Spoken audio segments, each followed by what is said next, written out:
It's a glorious thing to die for one's land.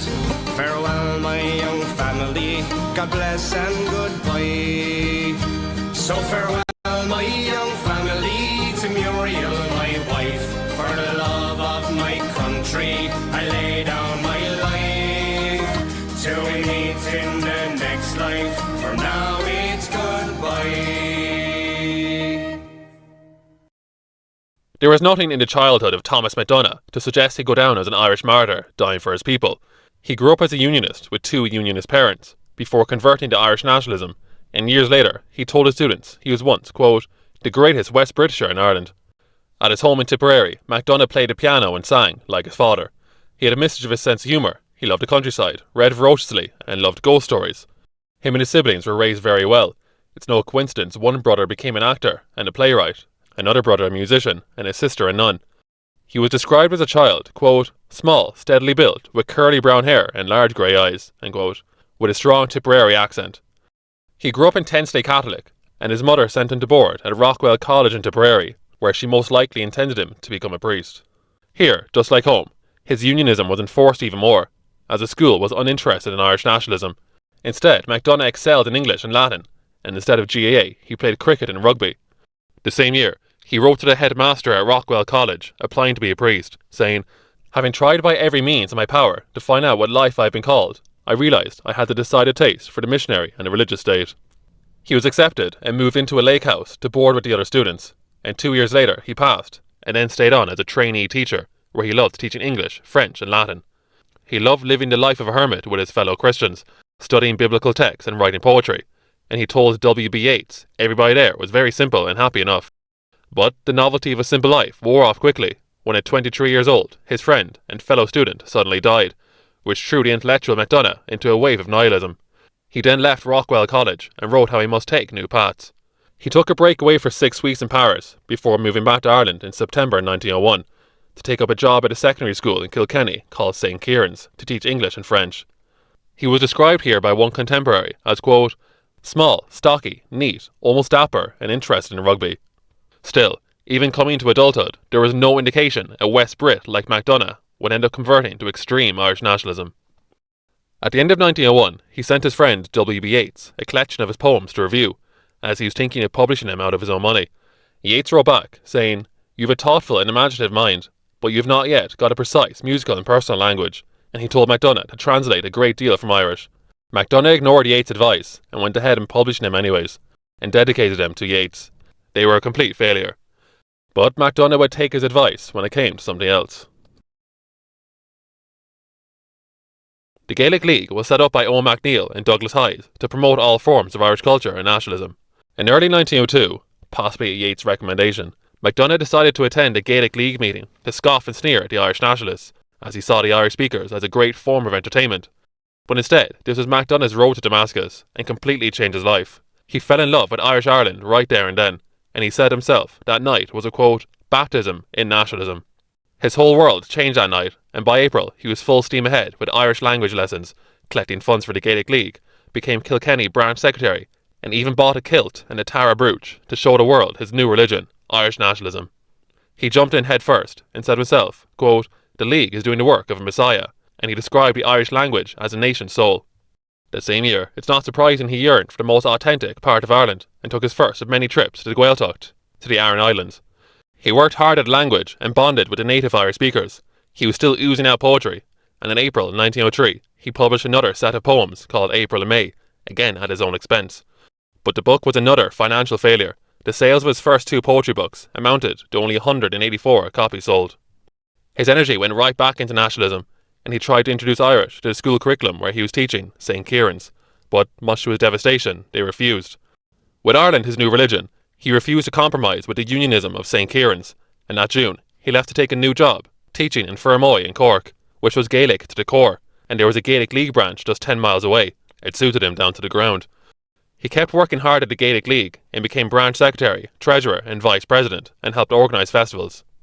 3 years later, he published his 3rd book of poems, which was much better received than the last 2, but by now, the 3 years at the Gaelic League in Cork was making him demoralised, as he was fed up with all the infighting, and he said to W.B. Yeats it was a horror which was killing Celtic civilization, and he thought the national movement was dead. As his love of Irish was dwindling away, MacDonagh toyed with moving away to London to achieve his dream of being a poet. But while on another trip to the Aran Islands, he met a man named Pearse in the summer of 1908. He became infatuated with Pearse, and after many conversations, Pearse offered him a job at his new Irish-speaking school, St Enda's, and MacDonagh moved to Dublin to stay dedicated to Irish Ireland. He taught the world of Pearse, and said he had the potential to be one of the greatest Irish writers ever. As MacDonagh's son said decades later about his father meeting Pearse, this was, quote, an adventure which led directly to Kilmainham in 1916. MacDonagh got on fantastically well with Pearse and fit right in at St Enda's school. They agreed on nearly everything, although had different personalities. Pearse motivated the students through his phenomenal speaking skills. MacDonagh used to joke that Pearse only set up a school so he could make as many speeches as he liked. MacDonagh, on the other hand, charmed the students with his simple rhetoric and humour. He was loved by the boys because he would tease Pearse at every opportunity. Pearse himself said, quote, Mr MacDonagh is one of the most fanciful and humorous men, end quote, and he then appointed him deputy headmaster. One contemporary recalled how MacDonagh would always leave you walking away with knowledge, even in the simplest of conversations. It was MacDonagh who decided the teachers and boys should sit together during lunchtime having adult conversations, and he shocked the kids, telling them he was once the greatest West-Britshire in Ireland. MacDonagh was another of those outstanding teachers that you would certainly support. I mean, in point of view, you didn't sit in the desk and not listen to him, because he was an out-and-out poet himself, and he explained everything. I remember reading an article of his in the Hoaglock about 3 or 4 weeks before the Rising, and I've often wondered what happened to it, because it was a marvellous bit of work, building one up for a Rising, which was obviously coming up at the time. It was in the air. Would MacDonagh talk about English literature primarily with you, or what Yes, subjects? English literature was his subject. Would MacDonagh give you a clip in the ear?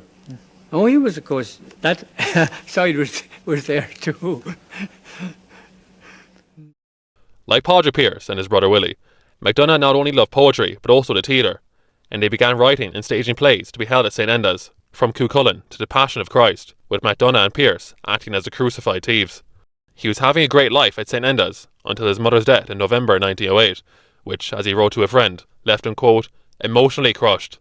He began taking a turn shortly after, and told Yeats that the St Enda's students were disappointing him. It's unsurprising that year he shook up his life once again and took a part-time university course in English, French and Irish, which he graduated the next year. He then abandoned his old poetry and destroyed his last 3 books, burning them in a bonfire at St Enda's football pitch. He then left St Enda's to run away to Paris, but clearly he was a homebird, as he lasted only 6 weeks there, and moved back to Dublin to live in a little cottage near St Enda's, where he could be alone as a hermit. Former student Desmond Ryan described MacDonagh's simple life. Quote, he lives in his little lodge for solitude and freedom. He respects Pearse too much to be quite at ease with him, for Thomas must argue or die. Thomas knows Pearse could not endure religious controversy, but Thomas must trash out all such questions with those who have a more robust humour than Pearse and wider interests. He is more European, he says himself, and cannot get to the heart of Gaeldom so profoundly as Pearse. There are moments when the native speakers in the Gaeltacht bore him stiff, and he returns to Elizabethan poetry in France and Greece and Rome. But his talent for Irish would change his life yet again, when in 1911, a woman walked into St Enda's requesting a tutor to help her son with his Irish studies, as he was looking to get into UCD. MacDonagh agreed to teach her son, a 21-year-old named Joseph Plunkett. Plunkett and MacDonagh became best friends immediately and held the same views on everything. They were both poets, artists, musicians, Christians, and passionate in Ireland. MacDonagh was teaching Plunkett Irish and helping him with his poetry. They never left each other's side, and eventually they even set up an Irish theatre in Hardwick Hall in Dublin, holding plays with the Plunkett and MacDonagh siblings and Pearse. As Joseph Plunkett's sister Geraldine said, quote, there were 9 years between them, but from the beginning it was a deep, personal, important relationship for both. They haunted each other. If Tomas didn't come out to see Joe, Joe went out to see him. As soon as Tomas came into our house, everyone was a friend of his. He had a pleasant, intelligent face and was always smiling, and you had the impression that he was always thinking about what you were saying. He seemed to be living a good life, but not quite there yet. As he wrote in March 1911, I am within striking distance of the life I want. And that same month, he and his friends launched the Irish Review magazine, with some writers being Arthur Griffith, W.B. Yeats, and Pearse himself, and some artists including Grace Gifford, who would eventually marry Joseph Plunkett. This is what led MacDonagh to marry the love of his life, Grace's sister, Muriel Gifford, who, just like him, was from a staunch Unionist family. According to her sister, Sidney Gifford, the first time they met, MacDonagh raced down the steps of St Enda's with his hands outstretched in welcome, and joked to another teacher he would marry one of these girls. They got engaged and married in just a few months, and at their small wedding in January 1912, Pearse was supposed to be best man, but was so late to the point he didn't turn up at all, which led MacDonagh to say Pearse didn't come because he was too fat to fit into the kilt he was supposed to wear. 10 months later, they were christening their son, Donagh MacDonagh, which Pearse did attend, to which MacDonagh said, "Ah well, at least he got here in time for the christening anyway." And Joseph Plunkett was made Donagh's godfather. In just 4 years, the 3 of these men will be executed. But right now, he was happier than ever. He wrote poetry to Muriel and his new son, and graduated with a master's in Elizabethan poetry from UCD. He was then appointed an assistant lecturer in English at UCD, and joined the Irish Women's Franchise League, as he was always a huge supporter of women's rights. But what was to truly lead MacDonagh on the path to radicalism was seeing protesters battered and bruised by police on the streets of Dublin, where a third of people lived in slums. At the infamous lockout protests in 1913, MacDonagh wrote how he saw 300 police attacking protesters. Quote, "Saw the police battening the people and striking them on the head. I saw sometimes 3 policemen attack a single individual. I saw them attack an old woman with a shawl over her head and batten her brutally. I saw them batten a small man who had lost his hat and he was bleeding." 3 months later, Owen MacNeill set up the Irish Volunteers.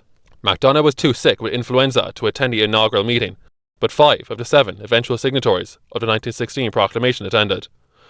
Through his friendship with Pearse, he was then appointed Director of Training in the Volunteers. The IRB, under Tom Clark, eventually began infiltrating and recruiting within the Irish Volunteers, although MacDonagh was not part of the IRB yet. Between the lockout protests, the Irish Volunteers, and Pearse romanticising martyrdom to him, MacDonagh's radicalism began boiling over.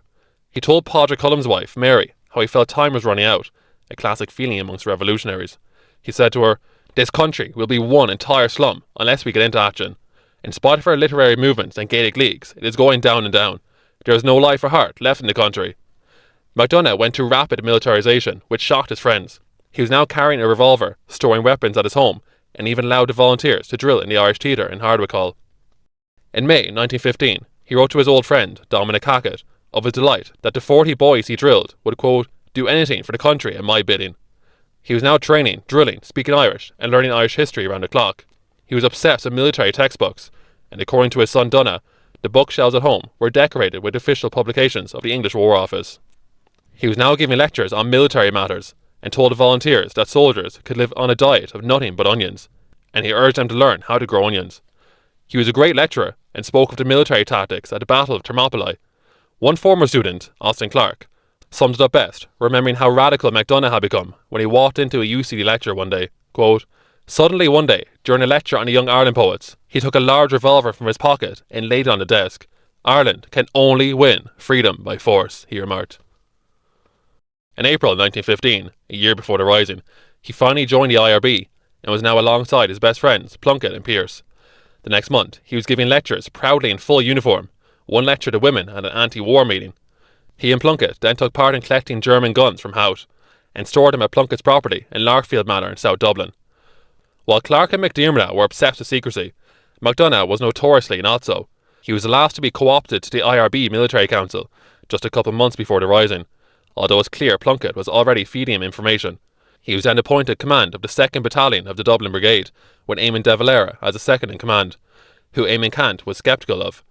But MacDonagh assured Cant de Valera was fine, and said Dev always lands on his feet.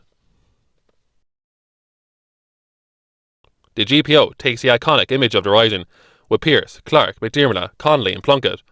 But MacDonagh was separated from his best friends that week, and took command of Jacob's Biscuit Factory, with 178 men under him, including 4 men who would go on to be part of Michael Collins' squad, and Padder Carney, who wrote the Irish National Anthem. He ordered his battalion on Easter Monday to meet at St. Stephen's Green, near Robert Emmett's home place. Thomas MacDonagh, along with his brother John MacDonagh and John McBride, led the march to seize Jacob's Biscuit Factory. The fact it was a bank holiday meant there was nobody in there except the caretaker, who, obviously, put up no fight. The main purpose of Jacob's Biscuit Factory was its location in preventing British troops entering the city from the south. But MacDonagh's battalion saw practically zero action the whole week, as the main focus was of course on the GPO, and they only received fire from roughly 30 soldiers outside. But MacDonagh acted like a true soldier himself.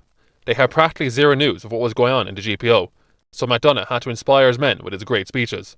One woman named Moira Nisuvlik said he was, quote, "an excellent leader who hid his responsibilities and his worries behind his good humour, never allowing anyone to think other than that the fighting was going well." Come Sunday morning, Nurse O'Farrell arrived at Jacobs with the news of Pearse's surrender order, and told him what happened. MacDonagh refused to accept the surrender and said that now Pearse had surrendered, he was now de facto Commander-in-Chief and would only talk to General Lowe. MacDonagh was met by two priests acting as mediators with a message from General Lowe saying he would level Jacobs to the ground if he did not surrender. MacDonagh eventually met General Lowe and agreed to surrender, which absolutely infuriated his men when he returned to Jacobs with the news, as they were all prepared to fight to the death. Moir and Shuvlik even fainted. MacDonagh himself was devastated and broke down in tears, saying, "Boys, we must give in. We must leave some to carry on the struggle," and walked away as the arguments ensued. A distraught MacDonagh stepped out still crying, and walked with Father Augustine to meet Eamon Cant to confirm his surrender, and as he was walking away depressed, he pointed out to Father Augustine the place where Robert Emmet was hung and beheaded. He was soon to meet him in the next life. MacDonagh said nothing at his court trial, other than to plead not guilty, yet of course he was sentenced to death. Judge William Wiley said years later he regretted his execution, saying, quote, "I was always sorry MacDonagh was executed. It was particularly unnecessary in his case." Along with his comrades, he stayed in Kilmainham jail and was visited by his sister Mary, who was now a nun, and Father Aloysius. He asked Mary to look after his wife Muriel and the two little children, Donna and Barbara. She gave him her rosary beads, which he wore on the way to his execution, and wished her goodbye.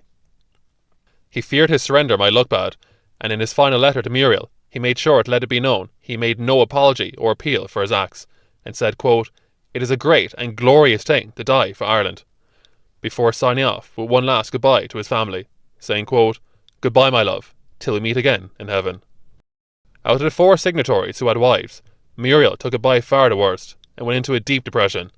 The next year, she went swimming out to sea and drowned, although there is a plausible theory she took her own life.